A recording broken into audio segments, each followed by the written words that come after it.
You've seen The Conjuring, Annabelle, The Exorcist, but did you know these movies are based on true events? The real stories are even scarier than Hollywood wants you to believe. So let me take you inside the scariest house in America, introduce you to the most haunted doll in the world, and show you the proof behind the most demonic possessions ever caught on camera. Because today we are taking things to the next level with part 2 of Scariest Movie Monsters. Let's get started. First up, we have to talk about the scariest place in America, at least according to some people. That would be the Perron Family farmhouse. This is the house where the first Conjuring movie was based on. And it looks like this. In the film, it was called the Arnold Estate.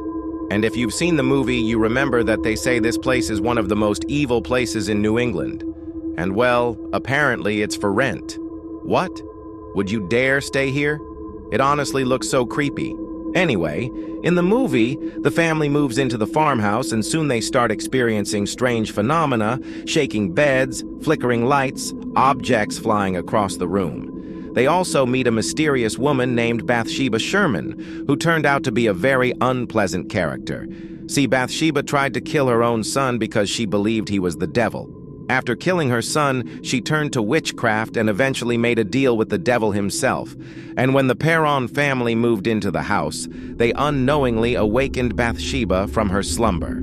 So you may be wondering, wait a second, if she killed herself, why was she in the basement the whole time? Well, I'm glad you asked. You see, when the cops came to investigate, they found Bathsheba's body buried in the basement. But as soon as they touched her body, they felt an immediate sense of dread. Then all of a sudden, officers started hearing chains dragging metal moans. And then, one of the officers saw the ghost of Bathsheba Sherman rise from the grave. So now you know, if ghosts can drag themselves through the earth, then anything is possible. I should also mention that the Perron family was not the only one to experience paranormal activity in this house. Before them lived a man named Roger, who had been driven insane by the haunting and actually killed his wife, thinking she was possessed by the devil. The family's daughter later confirmed what happened to Roger and said he had died in an institution after his breakdown. But as if that wasn't enough already, there was also a Native American burial ground located nearby the property. And one of the Perron family members said, quote, "If a place has unhappy energy, whatever you do, it will follow you." Okay, enough about the haunted house. Let's move on to something a little more sinister, like the most haunted doll in the world. Next up, we have to talk about the scariest doll in the world, at least according to the Warrens, Ed and Lorraine Warren. If you don't know who they are, they were paranormal investigators who traveled around the country helping people with haunted objects, dolls, houses, you name it. And they also had a museum full of the most haunted objects in the world.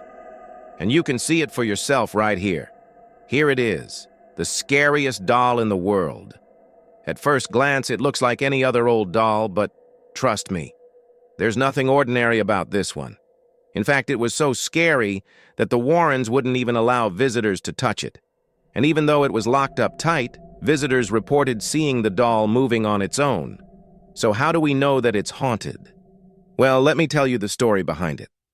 In 1970, the real Annabelle doll was owned by a young nurse named Debbie. She was given the doll by her mother and everything seemed fine at first. But after a while, strange things began to happen. For example, the doll would suddenly change positions and appear in different rooms throughout the day. But that was just the beginning. As time passed, the paranormal activity escalated, and Annabelle became increasingly violent. One night, Debbie woke up from a nightmare and turned to her side to find Annabelle standing beside her bed, grinning wickedly. Then, as she turned back to sleep, Annabelle climbed onto her chest, scratching and clawing at her face. Thankfully, Debbie survived the attack, but she knew she needed help. That's when she reached out to Ed and Lorraine Warren. When the Warrens arrived, they immediately noticed the malevolent entity possessing Annabelle.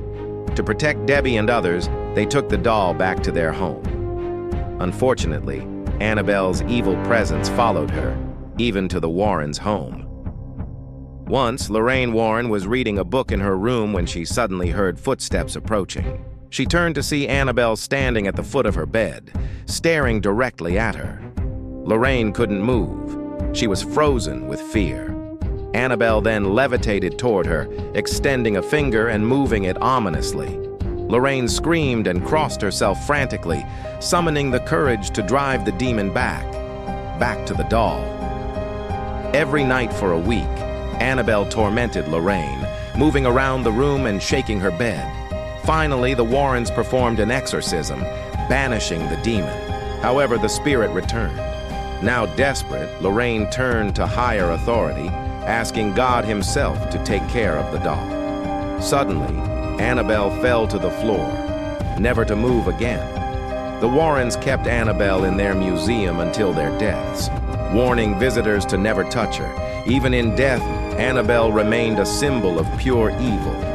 But now it's time to move on to the scariest haunting in Britain, at least according to some people. And they call it the Enfield Poltergeist. Like always, I'll let the experts explain it. This audio clip is from one of the investigations, and you can hear the voice speaking on its own. Who's there? Who's there? Hello, Janet. How are you, Janet? Is that you? Hello. Can you speak? Please speak.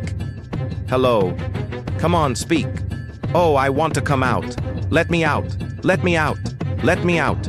Must get out. Please let me out. Let me out. So yeah, this doll wasn't the only thing that could speak on its own.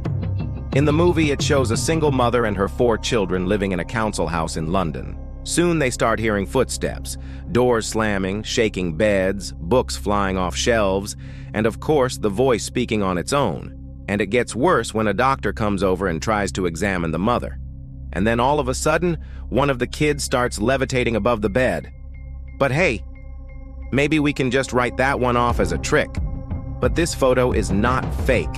It's a real photo taken by Guy Playfair. And as you can see, the girl is floating above the bed. But the question is, how did they take this picture? Well, let me ask you this. Do you need a camera to take a photo, or do you just need light-sensitive material? Because that's exactly what happened here. The photo was published in Reader's Digest and shocked the world. Many scientists have examined the photo over the years and agreed it's a genuine photo. But how did this girl levitate? No one knows. But it's safe to say that this is one of the most terrifying mysteries of our time. And now for the grand finale, we have to talk about the scariest possession in history, at least according to the Catholic Church. And it happened in 1949. A boy was possessed by a demon, and the priests decided to perform an exorcism. And guess what? They recorded the entire thing.